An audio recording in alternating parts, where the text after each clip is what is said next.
Welcome to video 16 of my look at my personal Bally Arcade Astrocade collection. I'm looking at my Bob Fabris collection, Box 1, Part 11. But before I do that, I would like to comment on this picture that I just showed. This is called the Portable Home Entertainment Unit, and it was sent off to Bob Fabris by David Trufant in 1982. This was what he imagined a portable Bally Arcade would look like at the time. I like this picture quite a bit. It was never published anywhere as far as I'm aware until I published it to the discussion group a few years ago, and it's currently 2021.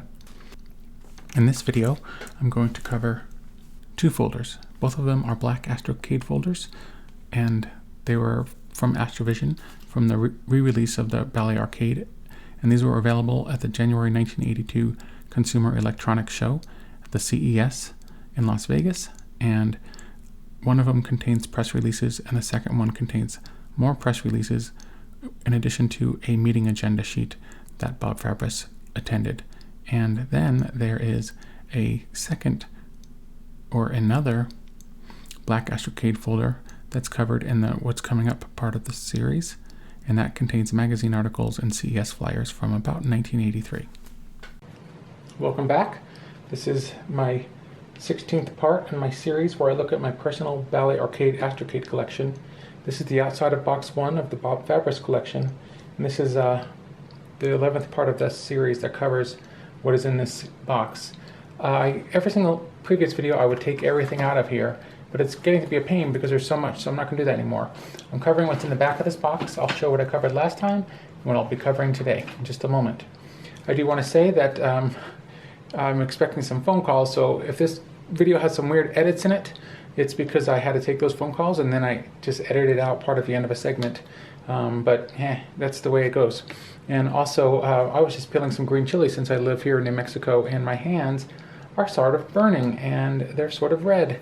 But that is part of what we love about New Mexico is the green chili, and we put up with this terrible burning sensation of cleaning that stuff off and getting the skins removed and the seeds out so that we can have hot chili in the mornings with our eggs. Right now I'm going to show you what I covered last time. That shouldn't take more than a few moments. Then I will cover what I'm covering this episode. Toward the middle of this stack of folders, there are these 5 folders, and this is what I covered in video 15, box 1, part 10 of the Bob Fabris collection, and I covered the Anderson archival storage folder, and that had some a neat article written by Craig Anderson, which I don't think was ever published. An Astro Management meeting folder that was from March 1981, and that one's pretty neat, and I would like to investigate that a little deeper and maybe even find some recordings of that someday. I doubt they're out there, but I think part of it was recorded and is actually available on Bally Alley. Inquiries that were sent off to the Arcadian for people wanting information, and this is actually the information that was sent off to those people who were wondering.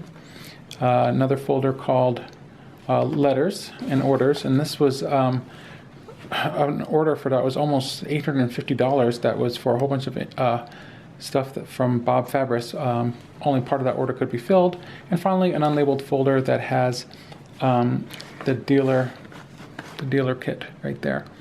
And next up, I'll be covering these final, well, I say folders, but it's really one folder that has different folders in it. So we'll see how that goes in a moment. In this episode, I'm going to cover this orange folder, and inside of it are several other folders. There's an Astrovision folder, another one of those, another one of those, some miscellaneous folders, some catalogs. I'm only going to cover part of this. I'm not really sure exactly what yet. I'll pull this out and we can take a closer look together. These 2 black folders are what I hope to get through today. I believe that Bob Fabris got these folders in about 1981 at the CES. Probably would have been maybe the winter CES, summer CES, I'm not sure which. The Astrocade was re-released, I think, in the maybe right before the summer, spring, summer, or something like that of 1981. And he picked these up there, and I will show the contents of each of these briefly, and then I will show what's in each one. I'm going to call this the first one, call this the second one. First, I'll show what these are. These were picked up probably from the Astrovision table, and it says, the Astrovision Inc., manufacturers of the Bally video entertainment home computer systems. And these were, for the first year, I believe, they had the right to still call it the Bally video game system or whatever, and then eventually they just call it the Astrocade. And they also had to change their name from Astrovision. And okay, so in the first folder, we have stuff that was handed out at the table, I believe. And there was Astrocade trying to promote themselves. I'm going to briefly look through this myself and see what we have. And it refers to booths and things like that, which is kind of neat because the booths were at the CES. And if you look up those booths, then you'll get to see. And I think sometimes those are available online. You can see how the CES was arranged. So like floor layouts and stuff like that. And next, then we'll cover this one, which is similar but not the same. And I believe these are from the same year. So it's all information that was promoted in the Astrocade. And I'm not going to cover stuff I've covered previously because some of this has been in previous videos already. But we'll get started with this one, and we'll see what's in it. And I got to take a look through it so I can have a basic overview for myself, and then we'll move on to the second one. And I think this might be a shorter video, but that's okay because the next folder is going to have one folder covered just for the whole episode because it's dealing with articles and stuff like that, and there's a lot to cover in that one. This is that first folder we're going to go through. This is the Astrovision Inc. folder. And I was saying earlier that this is from a CES, and if I'd gone a little bit further, I would have seen this is from the Winter CES, so it's January 7th, 1981, which happens to be, I know where I was that day, or 1982, sorry, because January, that day is my brother's birthday, but he was, I guess, turning 1 year old that day. So the first thing we find, you pick this up at the booth, and it's mostly just announcements and service and press releases. But we'll go through each of them and shortly, and briefly. But I want to show this catalog off a bit. So this is, I think, their second catalog. Almost everything in here was either released very late in the lifetime of the Bally Arcade or not released at all. Okay, so we've got this cover, and here you can see it's from Astrovision. It's still labeled as the Bally Arcade or Bally Computer System, but inside here you'll see something that says they're renaming the system. So you open it up, and it shows a layout with 1, 2, 3, 4, 5, 6, 7, 8, 9 games. And these games are Space Fortress, The Wizard, Cosmic Raiders, Munchie, Pirates Chase, Solar Conqueror, Coloring Book with Light Pen, Music Maker 1, and Quest for the Orb. And I'm going to briefly talk about each one. So I'll talk about the more interesting ones that weren't released first. Of these 9 games, Space Fortress, The Wizard, Cosmic Raiders, Pirates Chase, and Solar Conqueror were released. Munchie wasn't released, and these 4 titles on the back, Coloring Book, Music Maker 1, and Quest for the Orb, were not released either. So we'll go and cover The Wizard, which came out as the Incredible Wizard cartridge, and it's a 1982 release, basically, of Wizard of War, the arcade game, and it's probably the best one for the early systems back in the 1980s. That's for home version. Cosmic Raiders is a title exclusive to the Astrocade, and it's one of the better games on the system. Munchie is a Pac-Man game, but it was never released. And it's finished. You can play a prototype of it if you look around on the internet. Solar Conqueror is also a game that's exclusive to the Astrocade and is a must-play if you get a chance to try the system. And it works pretty well, as does Cosmic Raiders if you play it under emulation.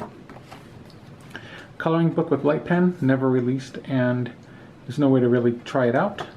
Music Maker never had an official release, although in the mid-1980s and about 1985 or 86 you could buy a version of it through the Astrocade scene. And finally, Quest for the Orb was originally going to be known as Conan the Barbarian, but it was renamed Quest for the Orb and then never actually released. And there's a prototype floating around you can try if you are interested in that one. So let's move these 2 catalogs. This is the second catalog that's in here, but it's identical to the first one. And this is an invitation to the Winter CES press invitation. Astrovision will be making several important announcements at the Winter CES in Las Vegas. You are invited to join us at our news conference on Thursday, January 7th, 1982, where at the Las Vegas Hilton, Conference Room 9 at 5 o'clock. Now, what did they announce? I'm not really sure. So I'll make sure to put all that back in order in a little bit. Then we have a glossy photo, and this is of the Astrocade, and of course what you do is, you'll see this, I've actually seen this in I think a couple magazines, they use this exact picture, which is the point of it. This is a glossy for the magazines to use, and here at the bottom it says, if you can read, Astro Professional Arcade from Astrovision Inc.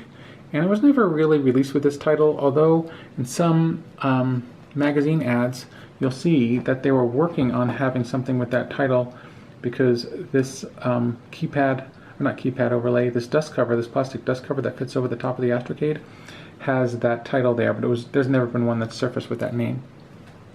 Now the rest of the things in here all have this date of January 7th, 1982, or nearly everything in there. And these are all press releases, and I'm not going to go through and read each one because that would be crazy, but they're available online if you want to know what they have to say. But you know, they're basically talking about what's coming out, and they look like they were all written by a press release company called Keller, Rubenstein, and Jacobs Advertising in Melville, New York. The people who were working there at the time were these 4 people, and they were responsible for the advertising for this computer.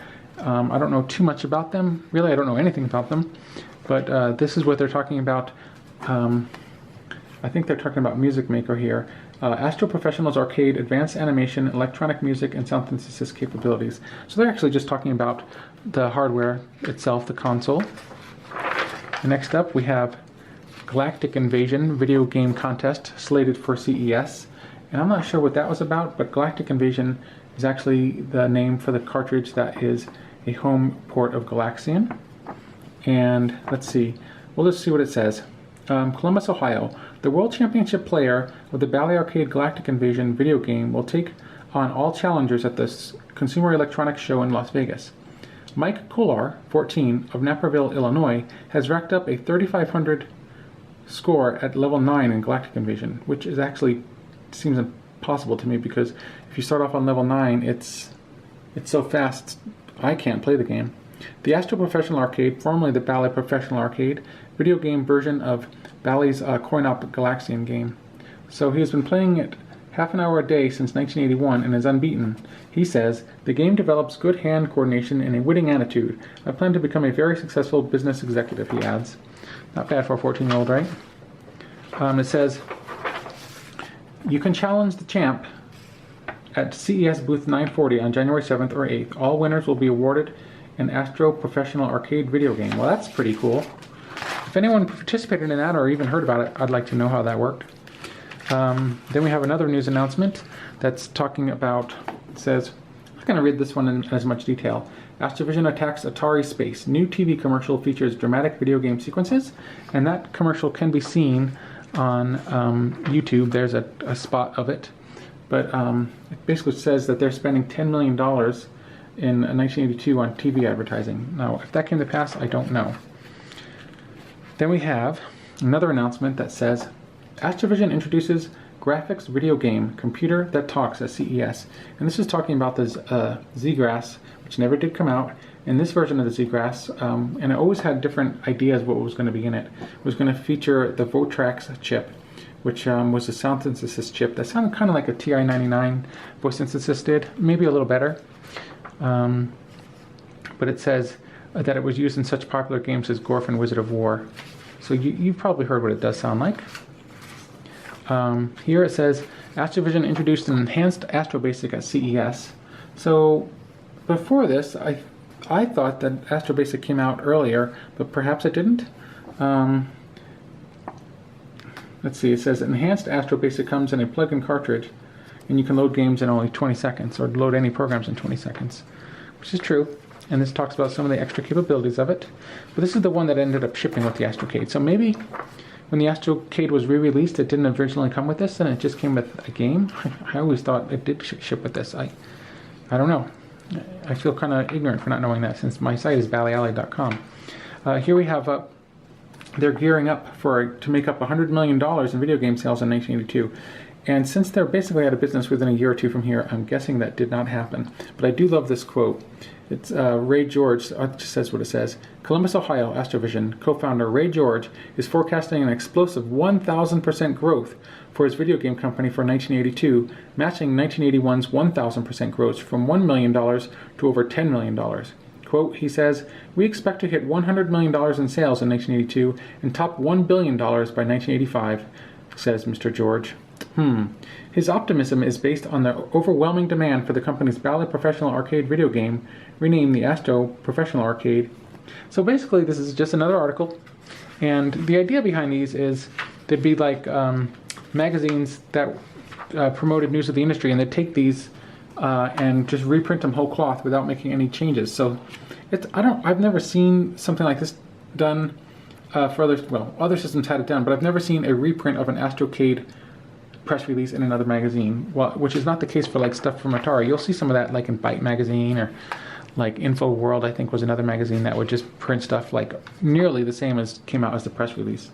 And this is they're introducing a revolutionary video game cartridge at the CES, and this one is a whole bunch of them. They're introducing Munchie, which is the Pac-Man game, the Wizard, which is that was introduced. So the rest of these were introduced, but not Quest for the Orb.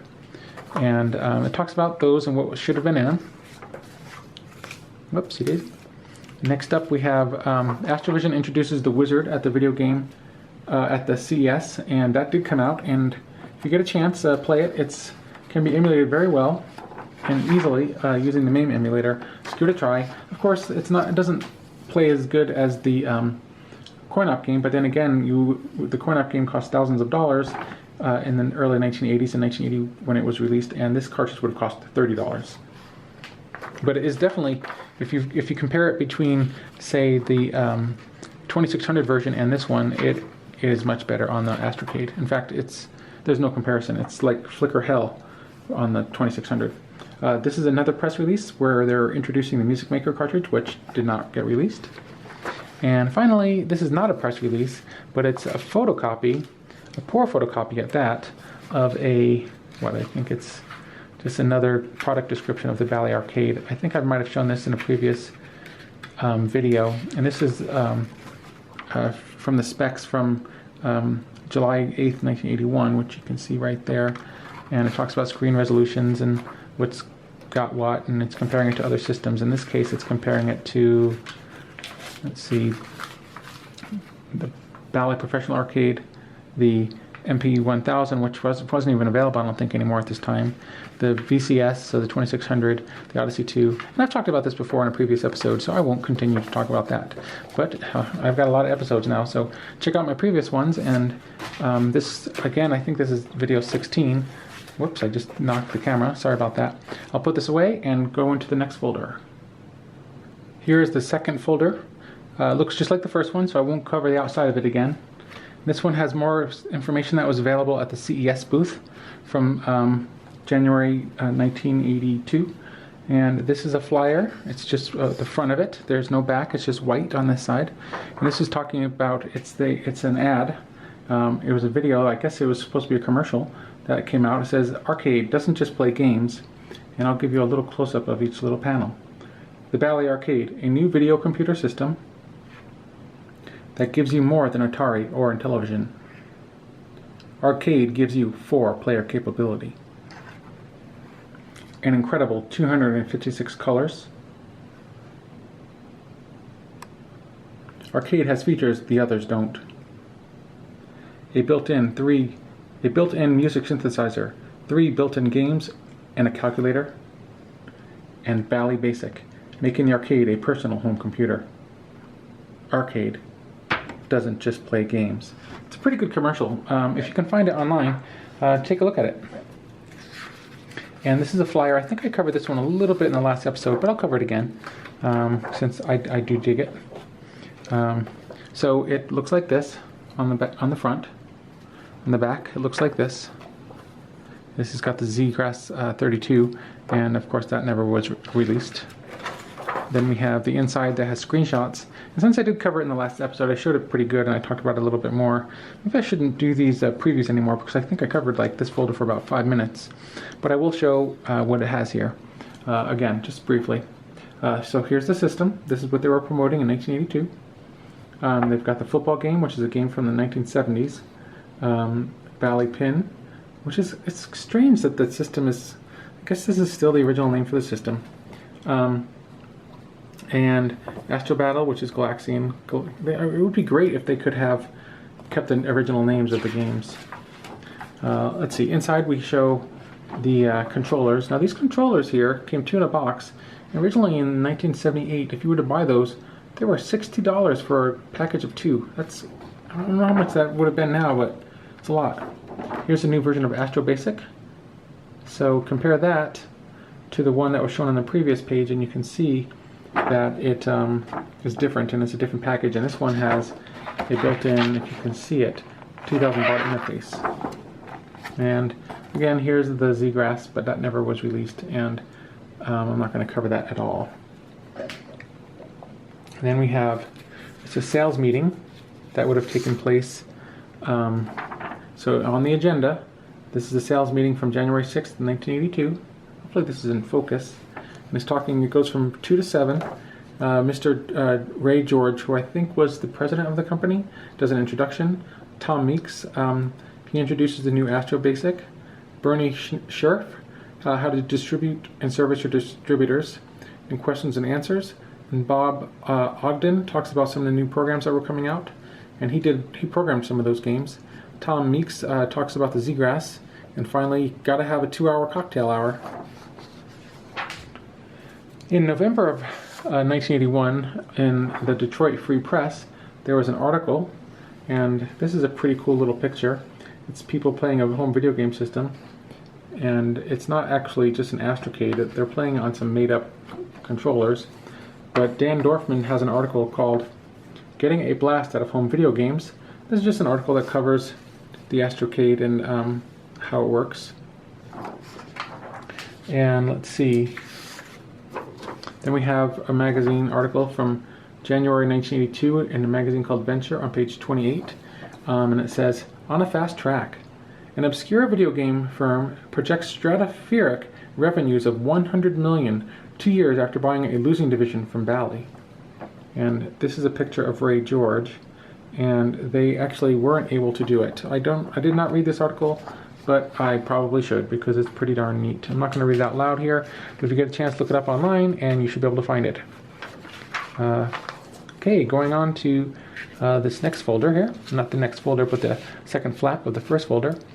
We have a glossy picture of the Z-Grass 32, and this is actually really a high quality picture of it, and I'm not sure what that is. That looks like the on-off switch. It's unusual. I don't know. Then we have a catalog which I covered in the last folder, or the last video in detail. This is called More Games, More Fun, More to Come. And I'll just flip through it again quickly. I did show this. I did flip through every page. I spent about 10 minutes just on this in the last video. So if you're interested, look at video 15, I think, or maybe it was video 14. Then we have, this is neat to me, the Astro Arcade. Take a look. Doesn't just play games. It says art, fun, games, music. This is the same picture that's on the cover of the Bally Basic manual for the Astro Basic version. And it says, and it talks about what Astro Basic does. Astro Basic is a plug-in cartridge that turns the Astro Arcade into a personal home computer. Besides the 3 built-in games and calculator in the arcade video game unit, the Astro Basic manual gives you a great many additional exciting games. It includes an illustrated self-teaching basic language learning course, an incredible array of electronic music, sound effects and video art, colors and graphics allow the non-technical user to create their own video games in basic language to program. These can be stored on the user's own home tape recorder for later use. Hundreds of more programs and games are also available through the Astro Arcade user groups, and which is true. There's, I think, I don't know, several hundred of those games are archived on ballyally.com, my website. And in the manual are listed 45 programs. Some of them are quite short, but they talk about the 45 programs that teach you how to use Bally Basic, or Astro Basic as it's called when it was on its re-release. It talks about the lessons, and there's a whole bunch of very short programs that teach you how to use loops, things like that. I'll show you some of my favorites here. These are video art programs. So for instance, we have Scroll 1, 2, and 3 are video art programs. Chicago Loop is a video art program of sort. We have some games, actual pretty darn good games actually. Artillery Duel is one of the best games written for Bally Basic, and it was included in the manual. We have a short machine language program here that will display all 256 colors at once. If you ever get a chance, look at my video on how to use Bally Basic. I think you'll enjoy it. You can even use it on your emulation. And here's something, when I was taking a look through this briefly a few minutes ago, I was a little bit surprised to see games talked about here at the bottom, which never really saw the light of day in any format, not even really as screenshots anywhere. And I'll talk about those here. So some of the last games they were announcing apparently were going to be Chess, Grand Champion, Roman Checkers, and King Arthur's Adventure. I don't think these three games had any chance of ever coming out. I don't think there was any work ever on a chess program or on a Roman checker program. And King Arthur's Adventure might have been Quest for the Orb renamed, I'm not sure. Here's another product description. I just talked about this a few minutes ago, and this is basically the same thing in a little different format. I don't think it has all the details of the last one, but it does talk about the same information in a different way. Then we have the screen thing, screen sheet of paper. I don't think it has a back, but it is the list for the distributors and how much they would get, they could get the price of their systems from Bally or from Astrovision. So if they wanted to sell the Astrovision, its retail price was $299. They could buy it for $189. And within a year, these systems were being blown out the door to users who could buy them at Montgomery Ward and such for about between $25 to $100, depending on where you could find them. Yeah, kind of sad. So the actual wood grain color is called the walnut colored cabinet. The reason I say that is because there is a rare version of the Astrocade that came in a white cabinet. These are the games that were available. So let's say you wanted to buy and sell, let's just pick a Astro Battle, which was originally called Space Invaders on the system. It would have cost the retailer $16.25, and the suggested retail price was $29.95.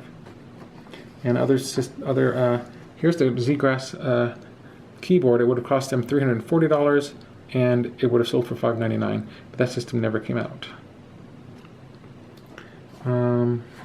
So here we say, it talks about these, and these have been available online in the last few years. Brand new boxes of cartridges. So it says video case packed 6 to a carton, and it tells how large the cartons were. And then we have one last thing that's in this folder. It's probably going to be the last thing I cover, and then I'll show what's coming up in the next episode. So this is a fold-out sheet of paper. I don't remember seeing this before, but it must have been scanned. And what it is it says Bally, Astrovision Manufacturing Corporation, Cooperative Advertising Program Manual for the Bally Arcade. And it talks about how if you put out some money and advertise the Bally Arcade, they will reimburse you a little bit if you're a distributor. And it talks about how that works and how much they'll reimburse you and when you can expect payment and stuff like that. And that is that. It talks about how you can advertise in the newspaper, radio, television, and the yellow pages.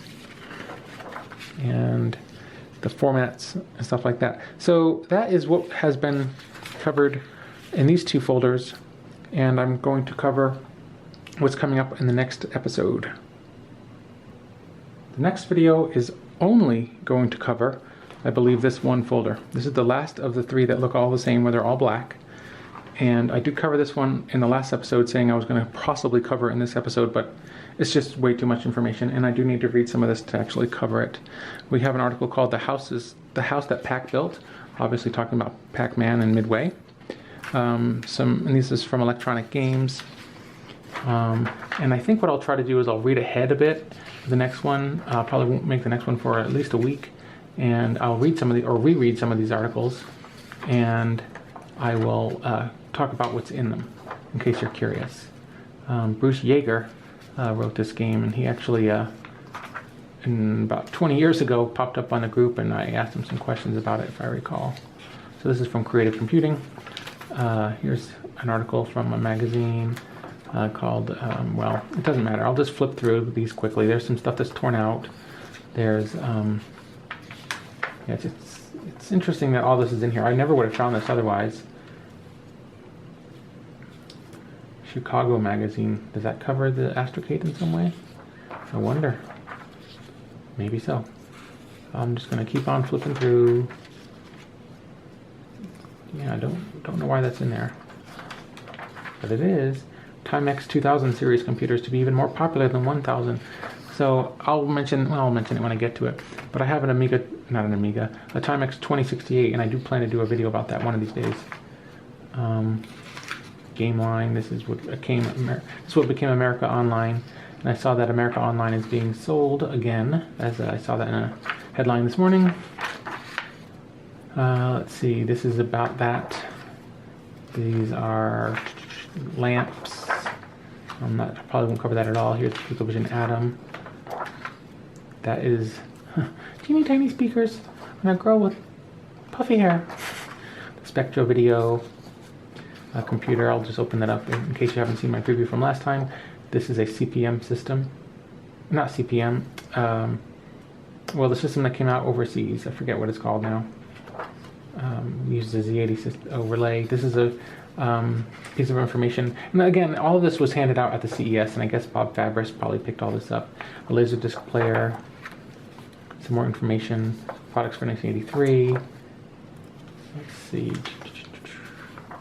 Pictures with funny numbers. So maybe this is what he picked up at a Nexcom deck. So maybe each of these folders is he put together at a different Comdex. I'm not sure. Yeah, March. This is from March 1983. So that's news to me. I wasn't aware that each one of those came from a different year. So this is from about a year later than from the previous one. I thought it was from the same time, the same day, but no, it's not. Here we go. We're almost getting done toward the end. Yeah, I wish I had scanned these all in higher quality. And you can read them online. Oh, look at this. I was talking about how before long, when they were charging $98, or a year earlier, they were charging $300 for these. And here, look, here's an advertisement from Comb that were liquidators, and they were selling it for $78. And you'd get this system, and for another $50, you could get another. You get games for another $50. But kind of sad. Or if you prefer to have a fan, the backside sells a fan for $48. Let's see, Financial Digest. Like, so the company Nitron that manufactured the goods was removed from trading from NASDAQ. So all sad news in this folder, probably. Yeah, very sad news looking through it all. But there is some, you know, I was going to say I'm sad that the system didn't make it, but I mean, I'm glad that it had a second chance. It didn't make it the second time either, but it had a chance, and it just didn't get it. And here is a folder for the Aquarius, and I've owned this system on several occasions, boxed ones, and pretty much the only thing that actually came out for it was this, and then that did come out, I think. Yeah, this expander. I didn't have the printer. I had this. I had this. I did have these cartridges, so I must have had this expansion. Or not cartridges, I had these extra controllers. The Aquarius 2 didn't come out. But I guess it came out overseas, because overseas the Aquarius wasn't called the Aquarius.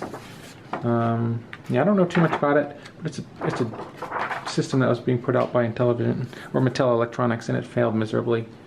Yeah. Alright, well, I hope you've enjoyed this episode. I'm wrapping it up here. Come back next time, and I'll be covering this one. And then I will cover some more that we have available to look at. And then I'll be moving on to reviewing the Atari 600 XL. I'm not reviewing it, but showing it to you because my friend put it together. And I want to show it off because he did me a nice favor by upgrading it to 64K of RAM and giving it a TV output so I can hook it up to a monitor. And I want to play some of my favorite games on there to show my friend who has his own channel, Quintech Retro, and also a couple of my local friends. In fact, I've been meeting up with some of them lately and having a great time. I got together and played some Atari and showed off some of what I own, and my friend showed me some of what he owns. And he just lives about 17 miles away from here, and we met via Ferg's Atari 2600 Game by Game podcast. So if you get a chance, try to meet some friends that are local to you. It's a time when most people aren't getting together, but some people are, and if you get together in small groups, and I guess you can be safe, and that's what I'm doing. So thanks for watching, enjoy the video, and I'll see you around next time.